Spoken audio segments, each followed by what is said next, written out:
ఏం చేస్తున్నావు? ఎక్కడికి వెళ్తున్నావు? ఎక్కడికి వెళ్తున్నావు? అన్న ఎక్కడికి వెళ్తుంది?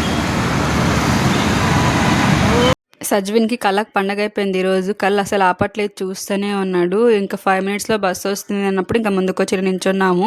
వాడైతే ఒకటి నవ్వుతూ వెహికల్స్ చూస్తూ ఉన్నాడు. వాడిని చూసి మాకే నవ్వు వచ్చింది. అసలు నైట్ అంతా బస్సులో ఏం తీటలు చేస్తాడో ఏం కథో అని చెప్పేసి నేనైతే ఒక్కదాన్ని వెళ్ళడానికి డేర్ చేయలేదు. ఇంక శివ నేను ఇద్దరు కలిసి వెళ్తున్నాము. ఇప్పుడు ఎందుకు కూరేలేసి వచ్చింది చెప్పినా లేదు కదా, వాడికి పుట్టెంటుకలు తీపిస్తున్నాము, అందుకే వెళ్తున్నాము. సజ్విన్ రాకముందు అయితే ఎప్పుడు అప్పర్ సీట్ మేము, వాడు వచ్చిన తర్వాతనే లోయర్ సీట్ చేసుకుంటున్నాము. ట్రైన్లో అయినా బస్సులో అయినా వాడితో లోయర్ సీటే కొంచెం సేఫ్ అనిపిస్తుంది. ఎప్పుడైనా మధ్యలో దిగాలన్నా ఎక్కాలన్నా సజ్విన్తో నాకు లోయర్ సీటే బెస్ట్ అనిపిస్తుంది. అందుకే ఎప్పుడు లోయర్ సీటే చేయించుకుంటాను. 12 వరకు అలా లేచి ఉన్నాడు. ఇంక ఏడుస్తా ఉంటే బయట రోడ్డు మొత్తం చూపిస్తున్నాను.